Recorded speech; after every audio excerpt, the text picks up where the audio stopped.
Palinuro de México, de Fernando del Paso. Esta es una obra de ficción.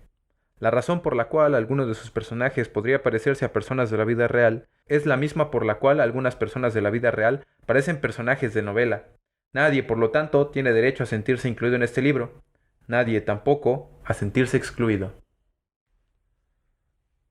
Primera parte. Capítulo 1. La gran ilusión.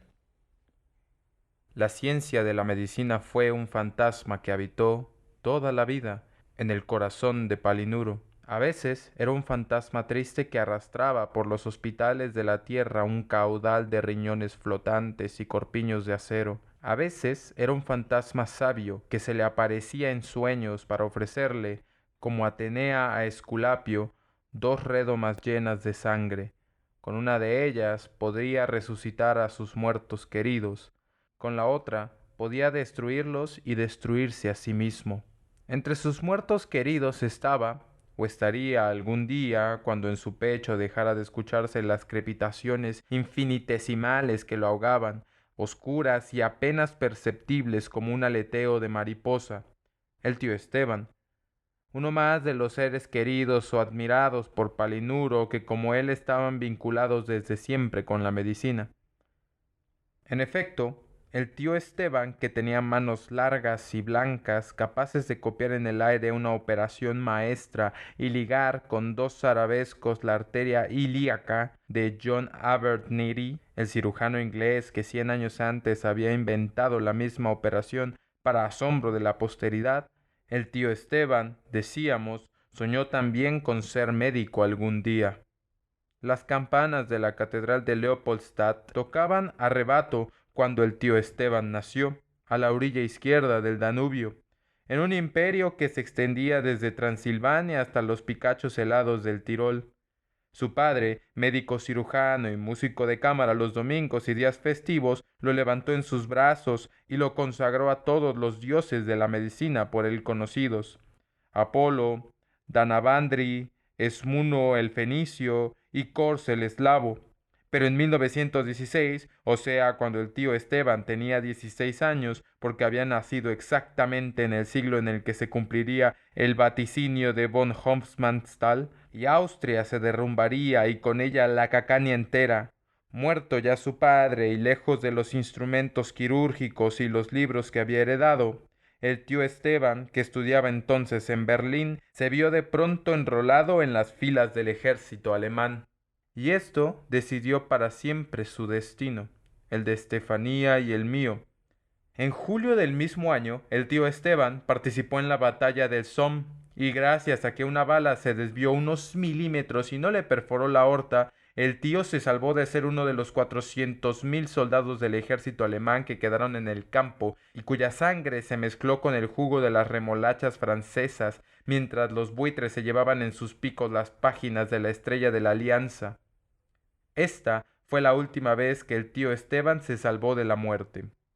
Durante los primeros meses que pasó en el hospital, si hospital podía llamársele a esa serie de tiendas de campaña sucias y hediondas donde conoció a la enfermera polaca, el tío Esteban tuvo oportunidad de leer varios libros de cirugía y de medicina y de confirmar una vez más su vocación. Se prometió que cuando acabara la guerra iniciaría sus estudios facultativos y que con el tiempo llegaría a ser un cirujano de prestigio en su querida Budapest. Cualquiera hubiera dicho que el tío Esteban pasó una mala temporada entonces. Iba de una complicación a otra, de una fiebre recurrente a una disentería, de una infección a un delirio. Y además, y para colmo, hubo necesidad varias veces de transportar el hospital con todo y los heridos y moribundos. El tío Esteban nunca supo, por ejemplo, si soñó o fue verdad que en una de estas ocasiones lo llevaron Alpes arriba en una camilla que colgaba de un trole aéreo. Pero el caso es que el tío Esteban, absorto en sus dos amores, la medicina y la polaca, pasó en el hospital alguno de los días más deliciosos de su juventud. Entre una convalecencia y otra se transformó en ayudante de la polaca y aprendió a confeccionar vendajes: la carpelina simple, el vendaje Belpau y el vendaje de fronda, el guantelete. Después, cuando se acabaron las vendas de algodón, le enseñaron a improvisarlas con musgos esfagnáceos.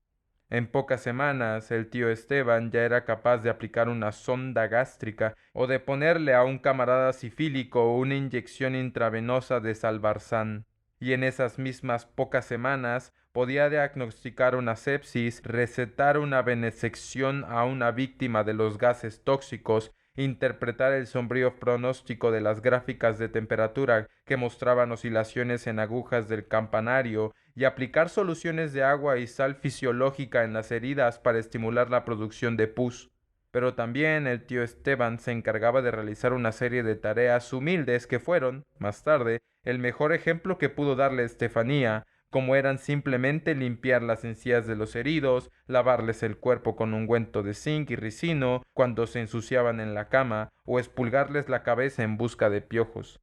Nada abundó más en la gran guerra que los piojos, le contaba el tío Esteban a su hija Estefanía. Piojos había más que alemanes, rusos e ingleses juntos, multiplicados por 1000.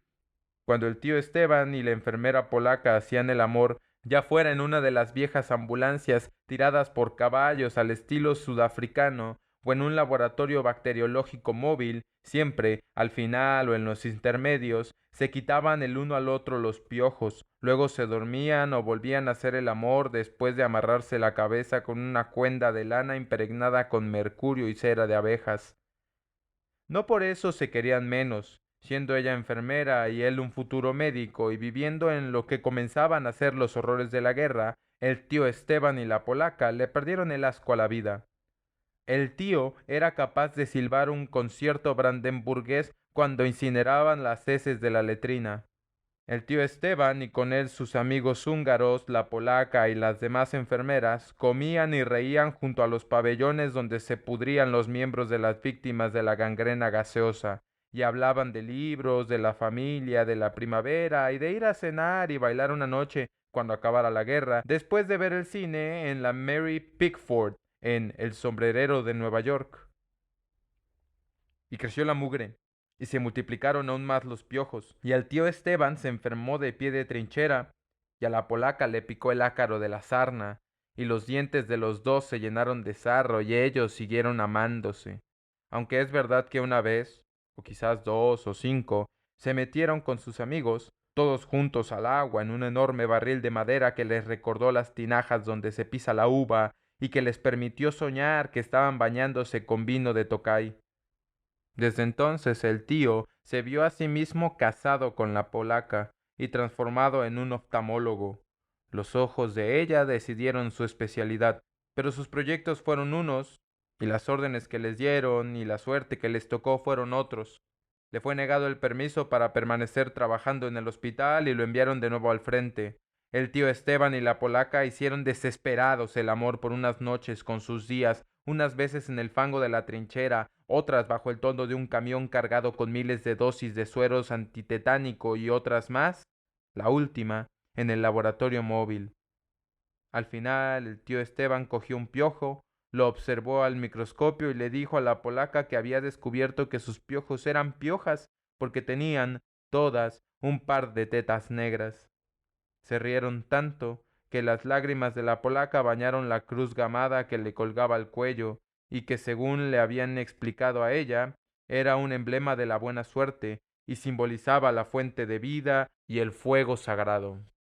El tío le creyó, porque entonces ni él ni ella, los dos eran judíos, sabían lo que la esvástica iba a significar después. Ella, en realidad, no tuvo tiempo de saberlo, porque murió con el cuerpo erizado de shrapnel unos cuantos meses después de que el tío Esteban marchó al frente oriental para incorporarse en el ejército austrohúngaro. Y él, por lo pronto, casi no tuvo tiempo de llorar su muerte, cuando el general, que según el tío Esteban tenía nombre tanto de militar como de vacuna, la vacuna Brusilov, inició la ofensiva rusa. Le tocó al tío Esteban ser uno de los miles de húngaros que fueron hechos prisioneros en los Cárpatos, y así fue como por segunda vez se salvó de morir. Pero antes arrojó el fusil y corrió todo lo que pudo, mientras que a miles de kilómetros de distancia en la tierra que después adoptaría, México, El abuelo Francisco huía de la expedición punitiva comandada por John J. Pershing. El abuelo Francisco, que iba a ser el suegro del tío Esteban, era revolucionario, masón de un rito descendiente del hijo de Hiram y calzón sin vivo, y cabalgaba, como siempre, al lado de su general Villa. Pero en Siberia, la Siberia de la leyenda, más abajo de la tundra alfombrada de musgos y de líquenes, en la Siberia que después del todo no resultó tan inhóspita y tan en el fin del mundo como le habían contado, al tío Esteban le sobraron los días, las semanas y los años para llorar a la polaca, para imaginarse cada primavera al derretirse la nieve, cuando los muertos que habían quedado sepultados durante todo el invierno comenzaban a aparecer, asomando aquí y allá una mano, un pie, un codo, que ella iba a estar allí también bajo la nieve, pálida y congelada. Así lo imaginaba cada vez que en la blancura se formaba un hueco negro y líquido por el que se asomaba un mechón de cabello rubio y quebradizo. Tanto la lloró que cuando lo pusieron en libertad supo que la había olvidado. Tanto tiempo había llorado su patria que, a pesar de que la Casa de Austria había fracasado en su intento de volver realidad el soberbio lema bilingüe de las 5 vocales, Austria est imperate orbi universo, als Edrich is Ochterich untertan, y que Hungría, por lo mismo, estaba liberada. El tío Esteban ya no quiso regresar a su tierra. Para él, Europa estaba podrida. Y fue así como salvó la vida por tercera vez, al escaparse de ser uno de los 20 millones de europeos que murieron en 1918 y 1919 en la epidemia de influenza. Con 4 idiomas a cuestas y una guerra mundial pisándole los talones, el tío Esteban se dirigió a Vladivostok. Parte del trayecto lo hizo caminando, diciéndole adiós a los pasajeros que viajaban en el ferrocarril transiberiano. Parte lo hizo en el Transiberiano, diciéndole adiós a los caminantes que iban por el campo. De Vladivostok se fue a Hong Kong y de Hong Kong a San Francisco. Allí en América, mientras trabajaba de lavaplatos en el barrio chino, de conductor de trenes cuesta abajo, de peleador de jaivas en el muelle y de mozo de burdel en Haight Ashbury, el tío Esteban siguió soñando con ser un médico, con penetrar en los misterios de la sal reverberatum de la que hablaba Paracelso y que purifica la naturaleza entera, con contemplar en el ocular del microscopio los siniestros espírilos negros del morbo gálico y con diagnosticar la muerte de un marinero muerto de una embolia aérea, con el corazón lleno de espuma. Visitaba los museos en los fines de semana, compró libros y revistas viejos y colecciones de instrumentos antiguos, los electrodos oftálmicos del Dr. Wirtz, las cucharas de Gibson para dar medicinas a los niños y a los locos, así como láminas anatómicas, estuches homeopáticos y microscopios dorados. En las noches devoraba los libros y lo memorizaba todo, en desorden. Conocimientos antiguos y modernos, recetas en verso de los médicos de la escuela de Salerno y anécdotas sobre la vida de Listón, que se paseaban por los hospitales de Edimburgo con sus botas Wellington para afirmar la supremacía de Escocia en la cirugía de su tiempo. Y así se le pasaron los años, y cuando tenía más de 30 de edad, sin haber jamás intentado presentar un examen de admisión en alguna escuela de medicina, el tío Esteban empacó sus maravillas y con ellas y un grupo de gitanos cíngaros se lanzó a recorrer a lo ancho de Estados Unidos hasta ir a dar a Nueva Orleans. A esta nueva ciudad iba, 2 o 3 veces al año, el abuelo Francisco, que entonces estaba en el esplendor de su carrera política, a escuchar jazz, a practicar su inglés con las prostitutas irlandesas y a comer macarela al vino blanco en Bourbon Street. El tío Esteban, que estaba predestinado no solo a ser su yerno, sino lo que es más, a hacerlo abuelo de verdad y por la vez primera, no lo conoció en esa ciudad, aunque quizás algún día se cruzaron en la calle sin saberlo. Quizás el abuelo Francisco se cruzó con un muchacho alto y blanco, de pelo negro como las pasas de Corinto, y quizás el tío Esteban, que tampoco entonces era el tío de nadie, se cruzó con un hombre muy gordo, de grandes bigotes, que todavía no eran blancos, bastón de puño de nácar y reloj ferrocarrilero de plata esterlina. Quizás, pero había tanta gente tan rara en la Nueva Orleans de aquella época y sucedían cosas tan extrañas que no le llamaba la atención a nadie que uno podía tropezar en la calle, sin saberlo, con Duke Ellington, o asistir a los funerales de un músico y quitarse el sombrero al paso de la carroza de vitrales colorados arrastrada por caballos negros y empenachados a los que se le había refregado los ojos con cebolla para que lloraran durante todo el entierro, mientras atrás jeremiqueaban las viudas del jazz al ritmo de un blues. Pero si no se encontraron en Nueva Orleans, no cupo duda de que el tío Esteban se acercaba cada vez más a su destino y se esmeraba en hacer lo mejor posible. Porque fue allí donde no solo aprendió a tomar leche con sal como algunos cubanos, cosa que siempre le hizo mucha gracia al abuelo Francisco, sino lo que era más importante, se adiestró en las artes y las fanfarronerías del póker. El juego favorito del presidente municipal de San Ángel. Una tarde, fondeó en Nueva Orleans un barco mexicano, el Tabasco, que llegaba siempre cargado de plátano roatán y plátano ciento en boca, y regresaba a Tampico, y a la bella Veracruz, las otras dos ciudades que el abuelo visitaba con frecuencia, reventando de contrabando, whiskies, coñacs, cachemiras, perfumes franceses y camafeos florentinos. El capitán del barco, que por pura coincidencia era el primo lejano del abuelo Francisco, después de ganarle al tío Esteban en el póker $20 y un speculum vaginal de Ricord, lo invitó a viajar a México. Y el tío Esteban se agregó al contrabando del Tabasco y entró a México junto con una bocanada de vientos alisios, por el mismo lugar donde 26 años antes había llegado Jean-Paul, el botánico francés con el que nunca se casó la tía Luisa, hermana única del abuelo. Al despedirse, el capitán le devolvió el speculum y le dio la dirección que tenía en la Ciudad de México su primo, que según le dijo, era senador y en cualquier momento, el día menos pesado, podría subir de sopetón a la gobernatura de un estado. Pero al tío Esteban ya no le tocó la época dorada del abuelo Francisco, el cual efectivamente llegó a la jefatura de un estado, pero por unos cuantos meses porque su nombramiento era de gobernador interino. Y los 4 meses se redujeron a unas pocas semanas porque el abuelo tuvo un accidente que lo obligó a retirarse para siempre de la política y de la buena vida. Estaba en una cantina de Tampico comentando el asesinato de Obregón en La Bombilla, cuando un camión sin freno se abatió a la pared y fue a estrellarse contra el mostrador. El abuelo apenas tuvo tiempo de hacerse a un lado y arrojarse al suelo como si esperara la explosión de una bomba. Pero una enorme máquina registradora le cayó en la pierna que ya desde antes lo había hecho sufrir, cuando le metieron una bala en la Revolución, y que después, en más de una ocasión, estuvieron a punto de cortársela. El contenido de la registradora se derramó sobre él. Así que cuando llegó la ambulancia, el abuelo, que en ningún momento perdió su buen humor, arrojaba a los aires billetes y centenarios de oro gritando soy rico, pero desde entonces, y porque tampoco su destino perdió jamás el sentido de la ironía, la fortuna del abuelo comenzó a mermar, y al final se hundió en forma súbita y aparatosa, como se hunden los barcos y los transatlánticos, como se hundió el Titanic y se hundió el Lusitania. En sus últimos resplandores coincidieron, años más, años menos, con el apocalíptico incendio en los pozos de Meriwether y Morrison, que alguna vez, precisamente por la Primera Guerra Mundial, hicieron de Tampico el emporio petrolero más grande del orbe. Su mujer, la abuela Altagracia, que amaba su jardín sobre todas las cosas, se levantó un día decidido a solucionar el problema económico sin tener que vender la casa. «¿No ha quemado usted las hojas secas?», le dijo a Ricardo el jardinero apenas asomó la cabeza fuera de su cuarto.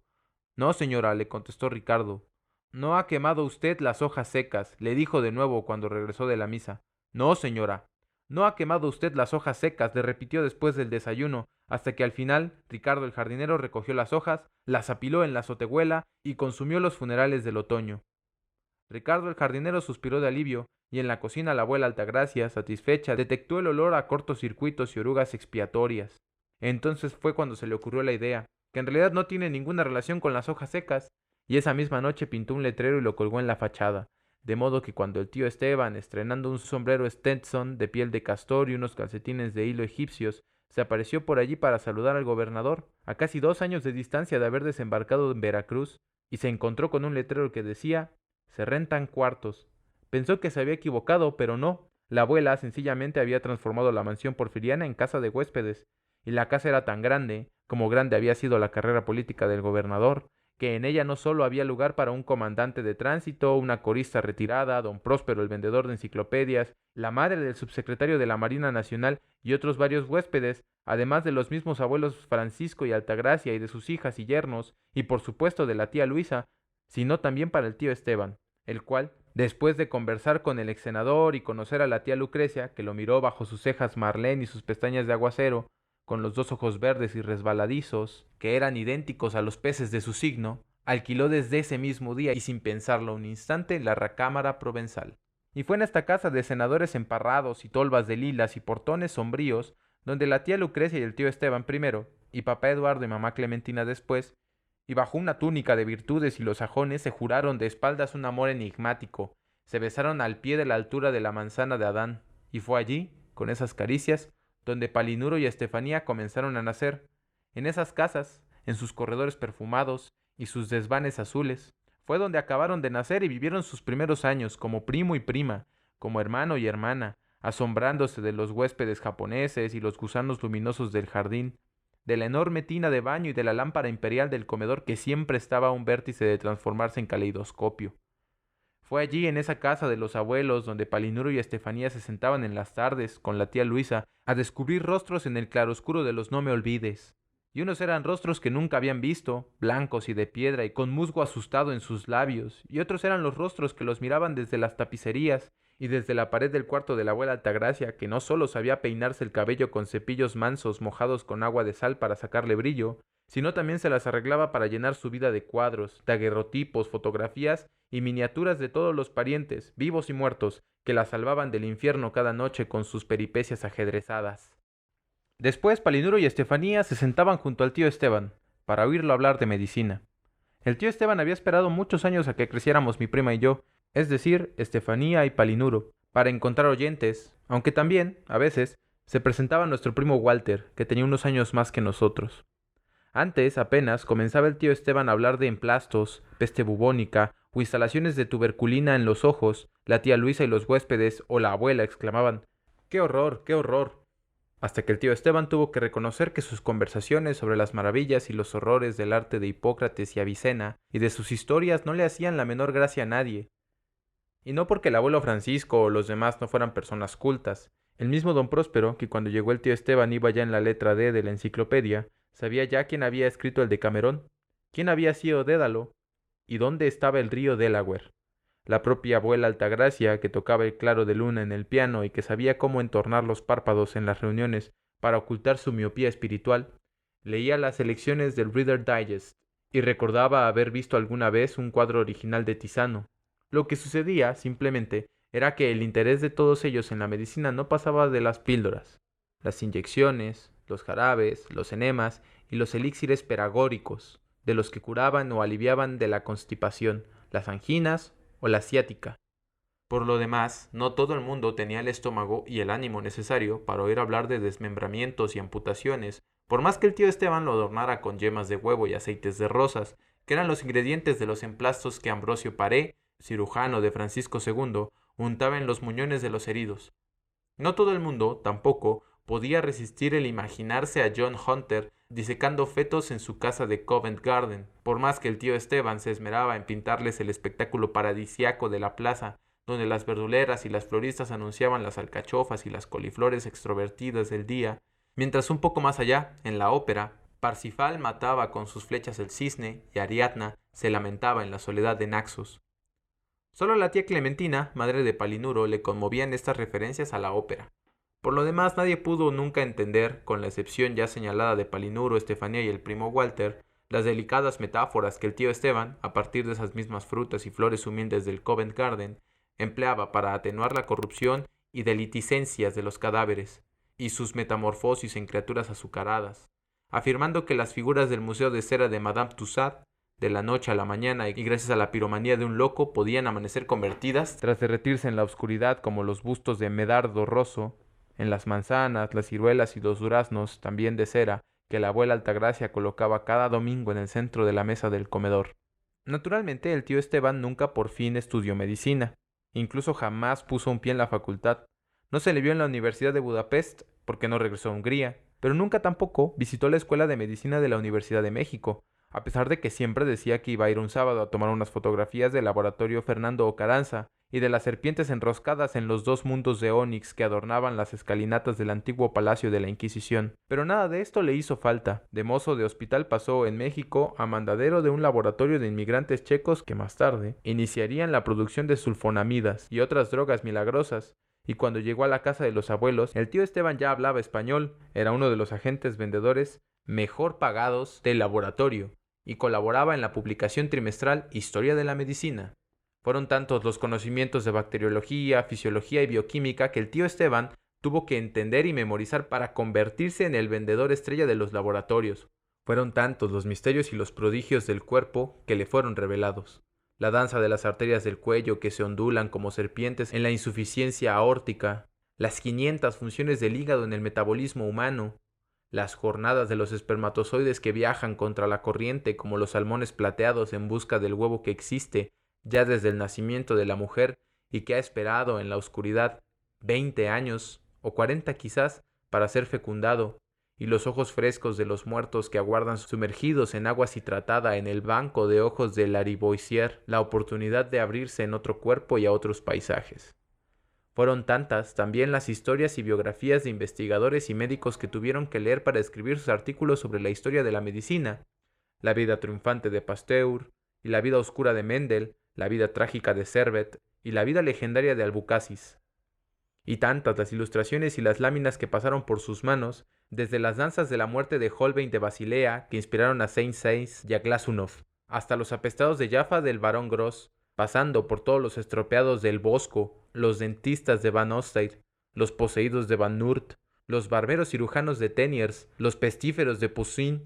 los leprosos de Hans Burgmayr, los ciegos de Bruegel y los tiñosos de Giovanni de la Robbia, que el tío Esteban no solo no se sintió jamás frustrado, sino que incluso llegó a pensar y a actuar como un médico de verdad, y a creer que de alguna manera había vivido, por arte de la metempsicosis o metempsomatosis, la existencia de todos aquellos hombres que admiraba, o por lo menos la de sus ayudantes más íntimos. De su sabiduría como médico del siglo XX, el tío Esteban dio numerosas pruebas, y entre ellas la menos importante y la menos espectacular no fue la hazaña que llevó a cabo cuando el ginecólogo diagnosticó que el bebé de la tía Lucrecia, que no era otro que Estefanía, se presentaba al revés en 3 minutos, sin haber nunca efectuado una maniobra semejante y sin lastimar en lo más mínimo a la tía Lucrecia o a mi prima en ciernes. El tío Esteban hizo que Estefanía diera una maroma completa en el seno de su madre, evitándole así el peligro y la vergüenza de entrar de nalgas en el mundo. Estefanía nació 1 año y 1 mes después del matrimonio del tío Esteban y la tía Lucrecia. Palinuro apenas 20 días después que Estefanía. Y fuimos nosotros dos, primo y prima, los que siempre creímos que de verdad el tío Esteban había sido, en otra vida, el doctor Bert de Hamburgo, al que quemaron vivo con todo y faldas por haber asistido a un parto disfrazado de mujer, y en otra vida más a Alfonso Ferrus, el inventor del famoso Alfonsinum, o extractor de balas, como el que tenía en la pierna el abuelo Francisco, o incluso el propio doctor Harvey, y nos contaba a Estefanía y a mí cómo el maestro, con una varilla de hueso de ballena con un mango de plata labrada, iba señalando las vísceras del cadáver para que los alumnos y los mirones no se aburrieran, les hablaba de 1000 cosas a la vez. No solo de aquellas que tenían que ver con la descripción misma de las vísceras, como la curvatura menor del estómago y el ángulo cólico izquierdo, sino también de muchas otras cosas que no tenían relación alguna, como los regimientos de hierro de Oliver Cromwell o la llegada del parque de St. James de una pareja de tucanes brasileños de picos anaranjados que bebían el rocío estancado en los cálices de las flores y que Carlos I nunca llegaría a conocer. Por supuesto, más de una vez el tío Esteban fue el mismísimo Andrés Vesalio, o al menos uno de sus asistentes, que le ayudaba a espantar a los gallinazos y a las ratas del patíbulo de Montfaucon para recorrer los huesos que necesitaba al fin de reconstruir un esqueleto. ¡Qué asco!, dijo Estefanía, con los ojos inmensamente abiertos, siendo así el primero de los 3 oyentes asiduos y fieles del tío Esteban en manifestar desagrado con sus historias. Y eso no fue todo. Estefanía tuvo que correr al baño a vomitar cuando el tío Esteban agregó que por supuesto el ilustre sabio llegaba a casa con su costal de huesos y allí tenía que acabar de pelarlos y quitarles con la legra los ligamentos y las inserciones tendinosas y dejarlos durante meses enteros en un baño de lejía de sosa, alumbre y cenizas de madera. Y solo entonces, decía el tío Esteban, solo cuando los 206 huesos que forman el esqueleto humano estaban limpios, sin rastro de sangre o de médula, de músculos agonistas o de tendones nacarados, limpios, sí, y blancos como aparecían en las ilustraciones de Testur o de la anatomía de Quirós, o como los vendía Caronte, el viejo portero de la escuela de medicina, solo entonces los huesos recuperaban su inocencia y ya no eran más los huesos de un mendigo o de un malhechor. Incluso podía darse el caso de que fueran los huesos de un asesino que, como Elena Torrens y Juana Waldi, se dedicara a estrangular criaturas para vender los cuerpos a los cirujanos, sino que eran nada más, pero nada menos, que los huesos de el hombre de Protágoras, que es la medida de todas las cosas, el hombre más allá del bien y del mal, que ha dejado de ser Marco Aurelio el amo o Epícteto el esclavo, el hombre microcosmos de la creación, como lo llamó Escoto de Erígena, el hombre que más que vestigio es imago de Dios, el hombre, en fin, de la caída cósmica contada por Jacob Bohm, que se alejaba del Creador arrastrado por un remolino centrífugo, pero que algún día, como lo ha prometido Schelling, regresaría a su seno, en pocas palabras, el Homo sapiens. Pero si son los huesos de una mujer, dijo Estefanía con los ojos inmensamente abiertos, ¿entonces es la mujer sapiens? Bueno, contestó el tío Esteban, en esos casos en que los huesos están pelados y blancos, el hombre y la mujer están más cerca del hombre celeste del que habla San Gregorio el taumaturgo que del hombre terrenal y por lo tanto ya no tiene sexo. ¿Y qué quiere decir sexo?, preguntó mi prima, cuando le faltaban a Estefanía muchos años para saber de verdad lo que era el sexo, que lo descubrirían juntos una tarde en las arenas de Mocambo y que lo seguirían descubriendo después miles de tardes y noches en el cuarto de la plaza de Santo Domingo. Estefanía tuvo que tomar una de las decisiones más importantes de su vida. Para pensarla, se sentó en el jardín. En ese entonces era el jardín mágico de la casa de los abuelos el que nos daba todas las soluciones. El jardín estaba en el centro de la casa, y en él se criaban cochinillas que se hacían munición cuando las tocábamos, y lombrices multiplicadas por obra y gracia de una navaja, que quizás, como las plenarias memoriosas, recordarían siempre nuestra crueldad. Desde muy temprano, estalactitas invisibles me rodeaban por los rosales, afilando el colmillo en la brisa matinal y dispuestas a cristalizar a las rosas de una sola mordida. A esas horas, los sábados y los domingos ya estaba Palinuro y Estefanía en el jardín, y el olor de su propia piel, el olor a jabón de Marsella con la que se lavaban las fundas de las almohadas, se desmenuzaban de golpe en los azahares del limonero. Buscaban, sentados en cuclillas, una Catarina envuelta en una gota de agua. Muy pronto el naranjo pedregoso se rompería al sol de la mañana. Y luego vendría el azul, tendiéndose de rama en rama, un azul de turbión, espumoso como un pastel, que al diluirse con el rosa de las rosas daba un violeta de genciana del que echaba mano la tía Luisa para darnos toques en la garganta y colorearnos las amígdalas en su jugo de estafilococos. La abuela gritaba ¡a desayunar! Y entonces Estefanía y yo abandonábamos en el pasto los anillos de espinas del rosal que habíamos hecho y corríamos a lavarnos las manos para desayunar. Si acaso alguna espina se nos hubiera clavado, ya nos pondrían agua oxigenada que formaría, con la sangre, un racimo de burbujas rojas. Ese no era ningún problema. Es decir, el problema no era la sangre, sino la palabra sangre, que no se le podía mencionar a Estefanía cuando desayunaba, o cuando estaba almorzando, para el caso era lo mismo, y tampoco comiendo, o no. Se le podía hablar de saliva, materias fecales o líquidos cefalorraquídeos, sin que le dieran náuseas. Esto comenzó a suceder desde que el tío Esteban contó la historia de cómo se pelaban los huesos, y en vista de que ocurrió varias veces, el tío Esteban, resignado, le dijo que ya no volvería a hablar de la medicina, ni de nada que se le pareciera delante de ella. Y Estefanía lloró y le preguntó al tío Esteban por qué la castigaba, que ella quería ser doctora y que cuando fuera grande ya no sentiría asco. El tío Esteban no quedó muy convencido, pero esa mañana en que se sentó en el jardín, mi prima Estefanía decidió dominar el asco para siempre, y lo logró durante muchos años. Es decir, pudo ocultar el terrible asco que le producían las palabras, porque por otra parte, las cosas en sí, no las cosas en sí a la manera kantiana que estaban más allá de su conocimiento, sino simplemente las cosas por sí solas, sin los nombres que la acompañaban, así fuera la sangre, la orina verde azulada de los enfermos del cólera, o los espantosos sarcomas de Kaposi, jamás le dieron asco, y fue siempre capaz de enfrentarse a ellas, de verlas, incluso tocarlas o de olerlas, sin que sintiera náuseas. Y lo más curioso de todo, esto obedeció a la segunda y gran decisión de su vida, es que Estefanía nunca fue doctora, sino enfermera. En otras palabras, ese contacto con las cosas más horripilantes y miserables de la naturaleza humana se transformó en la rutina de su existencia, pero solamente cuando estaba en el hospital con sus enfermos y con sus cultivos, con su bata blanca y con su cofia, se olvidaba de sus náuseas y de sus aprensiones. Por la misma razón, se vio obligada a estudiar todos sus libros de enfermería en las mismas salas del hospital, rodeada de sus pacientes y de sus detritos, sus esputos mocopurulentos y su aliento a heno recién cortado. Al fin, y después de varios años de esfuerzo heroico, Estefanía se graduó de enfermera, alta y delgada y con sus ojos azules, inmaculada y blanca, rígida y misericorde como todas las enfermeras de sus sueños.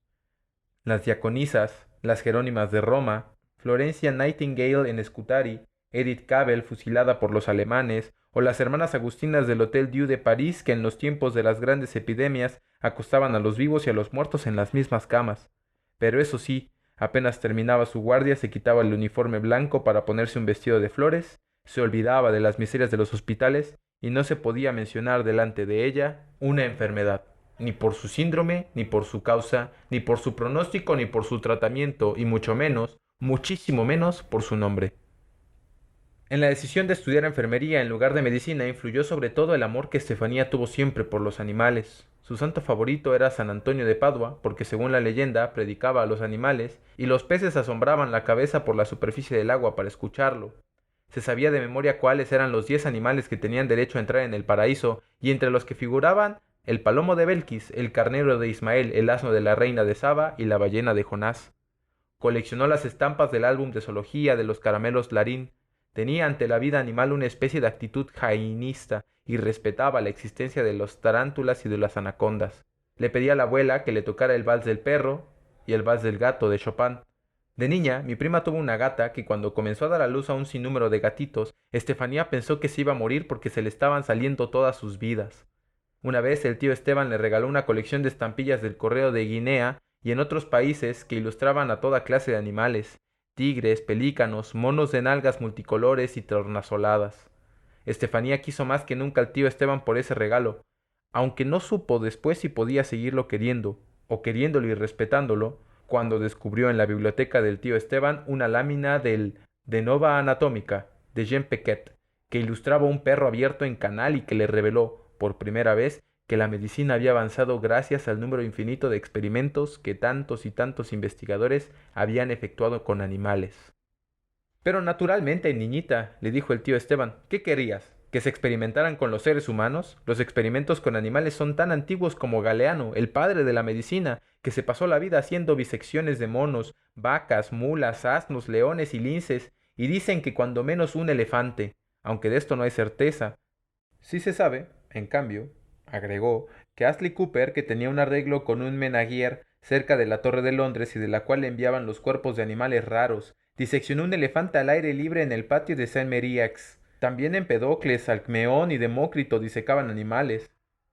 Estefanía seguía queriendo y respetando al tío Esteban, pero en cambio de eso nunca perdonó a Galeano y a Astley Cooper, nunca tampoco a Alexander Reed por extirparle el brazo a un perro, a Malpighi por destazar gusanos de seda y a Edward Tyron por disecar marsopas y serpientes de cascabel, a Lister por espiar en las corzas del Parque Real de Windsor para ver cuándo se acoplaban y una semana después abrirlas para estudiar los embriones. Tampoco perdonó, qué esperanzas, a Lavoisier por asfixiar gorriones en una campana de cristal para demostrar que la respiración animal equivalía a una combustión química. Y a Claude Perrault no pudo perdonarle que hubiera dedicado su vida a asesinar palomas y águilas, y sobre todo siendo hermano del hombre que escribió los cuentos de Mamá la Orca, del hombre que había llevado de la mano a los países por las hadas marinas con pie de luna, los lacayos que sostenían a la altura del pecho el fogón de las ágatas y los castillos de torres altaneras que se inundaban de verdor cada 4 horas. Por algo, pensó Estefanía, por algo Dios lo castigó, y así como un puerco castró a Paracelso y Claude Perrault murió de una herida maligna después de haber disecado a un dromedario. Pero a quien odió más que ninguno fue a Florence, a Pedro Juan María Florence, el fisiólogo francés que le extirpaba a las palomas el cerebro y el cerebelo para demostrar de qué órganos dependían el equilibrio y la administración de las órdenes motoras.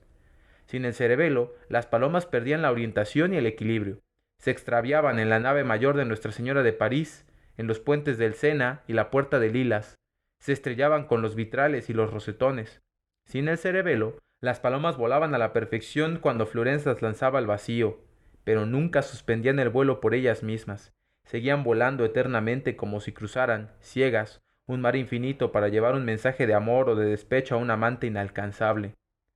Cuando al final caían al suelo, exhaustas y con el corazón casi estallándoles en el pecho, permanecían postradas, indiferentes a los alimentos, a las llamas azules de los mecheros del Bunsen, a las explosiones del éter y a las intimidaciones de Florence, que las amenazaba con torcerles el cuello o derretirle las plumas con ácido sulfúrico. A Estefanía siempre le fue imposible entender por qué estos experimentos macabros hubieran sido indispensables para el progreso de las ciencias médicas, como tantas veces se lo aseguró el tío Esteban. La fisiología no hubiera sido lo que es si Claude Bernard no le hubiera cortado el cordón simpático del lado izquierdo a un conejo para probar que la cabeza, también del lado izquierdo, se enrojecía y se calentaba. A estas horas sencillamente no sabríamos nada de la velocidad de las lágrimas o de las funciones del músculo risorio. Es decir, no sabríamos ni siquiera por qué lloramos y por qué nos reímos. Los marineros además seguirían muriéndose de escorbuto. No me importa, contestó Estefanía, que sabía muy bien por qué y por quién lloraba. Y si Richard Lower no hubiera unido la carótida de un perro a la yugular del otro por medio de una pluma de ganso, no se hubiera llegado a la transfusión. ¿Te imaginas cuántos niños hubieran muerto en las planchas? ¿Cuántos hombres en la guerra? ¿Te imaginas un mundo donde no hubiera hombres de sangre universal? No me importa, contestó Estefanía. Y si Pasteur, y esto lo vas a entender mejor, no hubiera inoculado la rabia de los conejos para estudiar después fragmentos de su médula espinal, Joseph Meiser hubiera muerto. ¿Y tú, Estefanía? Y aquí el tío Esteban se interrumpió, porque no le gustaba mencionar la muerte, así fuera pasada, futura o posible, de ningún ser querido. Sí, ya lo sé. También me hubiera muerto, reconoció Estefanía, recordando que una vez la había mordido un perro con rabia. Pero de todos modos no me importa. Y la lista de los pobres animales que habían contribuido al progreso de la ciencia y de los que iban a contribuir en el futuro eran indeterminables. Abenzoar le sacaba los bronquios a las cabras. El mismo Galeano dejaba sin voz a los animales seleccionándole los nervios recurrentes. Plinio disecaba camaleones. Rufus de Éfeso destazaba monos para estudiar su anatomía. Bering quemaba los conejos con tricloruro de yodo. Y mientras Pavlov volvía neuróticos a los perros, jugándole bromas con sus reflejos más sagrados y engañándolos con luces y campanas, Bart y Moncastle privaban a los gatos de sus estructuras rinicefálicas, tornándolos feroces, y Rux dejaba al descubierto el cerebro tembloroso de un perro vivo. Block abría conejos, los hería en el corazón, los operaba del mismo corazón, los suturaba y los dejaba vivir. Kluber y Busy le extirpaba el hipotálamo a los monos para comprobar que perdían toda noción del miedo, y habían experimentado con los macacos, y Harlow había creado monas de trapo con las que embaucaban a los monos bebés, y Kitasato inoculaba bacilos del tétanos en la cola de los ratones. Y en todos los hospitales del mundo, en todos los laboratorios y las escuelas de medicina, en Rochester y en el Hospital Infantil, en la Universidad de Guadalajara, en Viena, en Moscú, en Houston, en el Hospital de Lewisham, pasando por el laboratorio de la Universidad Médica de Albany, que Carpenter atiborró de conejos de Nueva Zelanda, conejos belgas y conejos albinos, y pasando también por todos los nombres de los médicos y los investigadores famosos desde Cárdano hasta Koch, desde Bell hasta Ochoterena, te encontrarás en esos hospitales, en esas biografías, criaderos de ratas blancas y cobayos inoculados con esputo, ardillas con sarcomas, marmotas con catarro, chimpancés con triquinosis y perros y canarios que son sacrificados para que cada vez menos seres humanos en el mundo se enfermen o se mueran de eso, precisamente de podagra, de angina de pecho, de raquitismo, de poliomielitis, de cáncer, de lepra y de lúmbago. Todo esto le dijo el tío Esteban a Estefanía. Todo esto le dijo una y muchas veces sin saber que por las noches mi pobre prima tenía sueños espantosos en los que se mezclaban por igual todos los horrores y todas las maravillas, todas las ilusiones y todos los temores que esas y otras conversaciones habían sembrado en su imaginación de niña, alimentadas con las lecturas de su infancia y con otros sueños, propios y ajenos. Y la angustia de mi prima era aún mayor cuando despertaba al día siguiente, porque así como siempre creyó en los cuentos de Perrault, Anderson y Grimm, y en las novelas de horror y de crímenes, y lo creía todo, de cabo a rabo, de oreja de plata a príncipe de la Arabia feliz, de la víctima cosida a puñaladas de los pasos rojos que desandan el camino de los acuarios, así también, de la misma manera, Estefanía siempre creyó en la verdad de sus sueños.